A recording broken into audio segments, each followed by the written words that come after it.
Welcome to the Module 2 review, My Classroom Management Plan.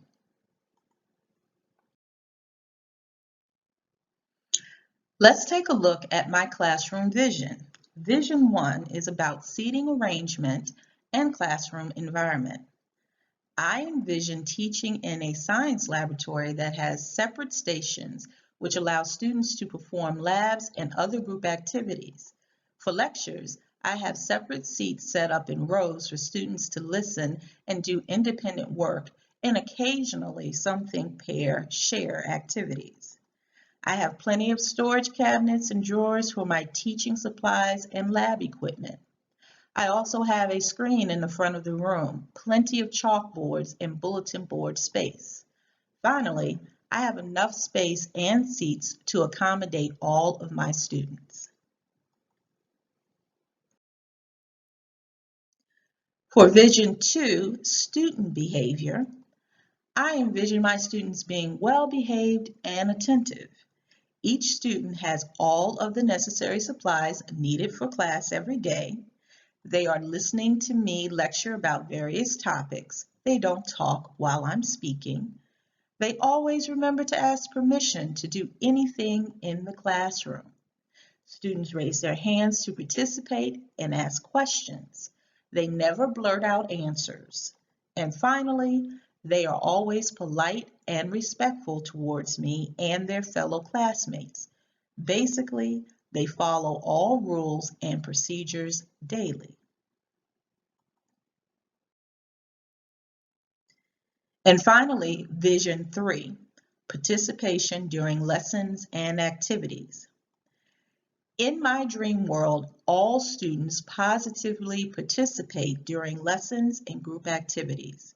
You can hear a pin drop while they are doing their independent work. They listen to all directions and follow them properly on the first try. Noise levels are always appropriate and managed when they work together in groups. Students work well in groups. Each group member is contributing to the work. There is no drama and everyone is focused on getting the job done. And finally, they never interrupt me during lessons.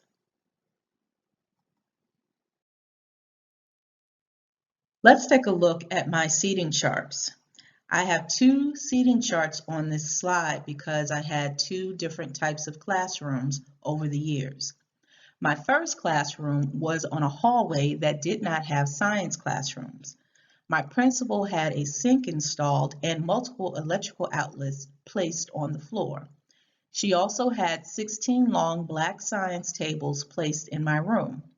I pushed them together to form 8 groups of 4 students. This was the best arrangement at the time because I taught science and my students had to periodically do group work. I had established plenty of rules, consequences, and routines in order to prevent unnecessary talking and disruptions while they sat in their groups. Plus, I always seated them randomly the very first day of school, no matter what my seating arrangement looked like. When I was transferred to another team, I was placed on the science hallway that had classrooms that were specifically designed to teach science. The lab stations were arranged in a U shape around the room. The center of the classroom was empty. Therefore, I was able to place my tablet arm or onesie desk in rows in the center. I had 8 lab stations that were labeled with signs. Each desk was individually numbered and had their group assignments. This was my preferred setup. I was able to lecture about new topics while students sat in rows. All eyes were focused up front. They were also able to work by themselves when it was time for independent work. When it was time for labs, I would call them by their groups to their lab stations to complete their group activity. My teacher desk was always in the front of the room. I liked having my desk in the front of the room. I felt my students knew that I always had an eye on them. Plus, I was able to see everybody from my point of view. I didn't like looking at the back of their heads. Classroom rules. I chose these rules because they reflected my teaching style and philosophy.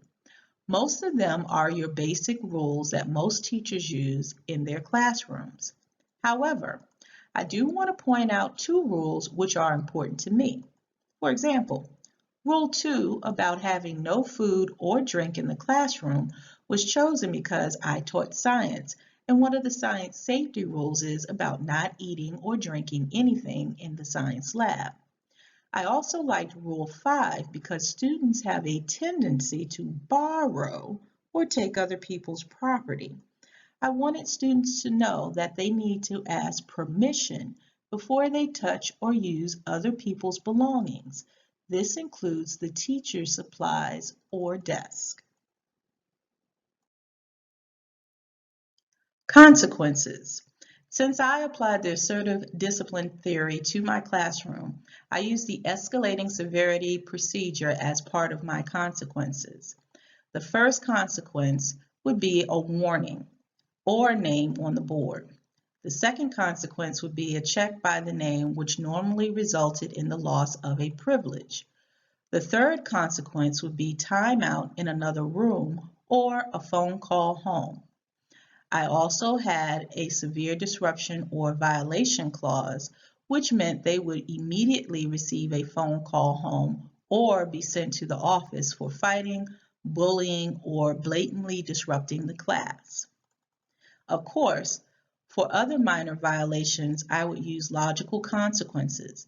For example, if you break it, you fix it. If you are wondering about rewards, I really didn't use a reward system. I wanted my students to be intrinsically motivated. I only tried the reward system twice in my career and I decided I didn't care for it. It's my personal preference. However, if you like reward systems, by all means, use them as a part of your classroom management plan.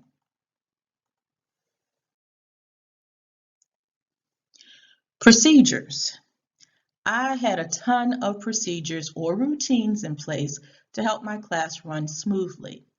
At the middle school level, having a set of procedures or routines in place really eliminated a lot of management issues. A few of my favorites were how to enter the room, how to pass up papers, how to line up for dismissal, and the end of the day routine for my last class of the day. Classroom expectations. Since expectations enable the teacher to take charge and allow students to learn more, I always set and consistently followed my expectations from day one. On this slide, I have listed the general expectations I use with my students throughout the school year. 1. Follow classroom rules. 2. Be on time. 3. Hand in assignments on time. 4. Wait to be dismissed. 5. Stay seated during class activities and events. 6. Work quietly and follow directions. And 7. Raise your hand before speaking. My bathroom policy.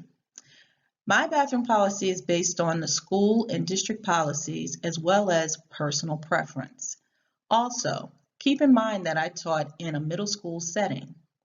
In my building, the hallways were expected to be clear the first and last 10 minutes of class. Students were expected to raise their hand and ask permission to visit the restroom. Instead of saying they couldn't go to the bathroom at all, I decided that wasn't a realistic expectation. Therefore, I limited the amount of bathroom passes that they could have each quarter. It was a use or lose setup. They didn't roll over to the next quarter like minutes on the phone if they didn't use them up. Students started over with a fresh set of 3 passes at the beginning of each quarter. I kept track by periodically viewing the sign-out sheet and putting tick marks by their names. Other than that, they had to sign out, they were given 5 minutes, and then they had to sign back in when they returned. Pretty simple.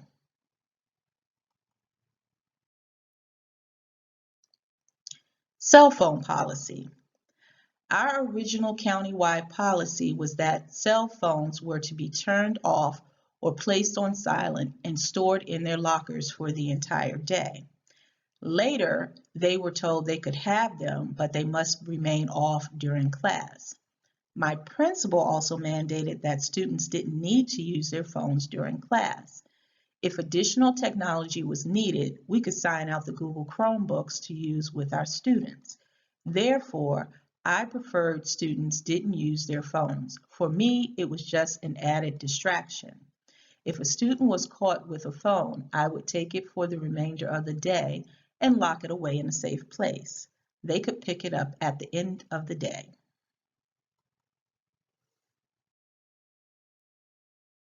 We have reached the end of the Module 2 review. I hope my classroom management plan has given you a more in-depth example of what an actual classroom management plan can look like.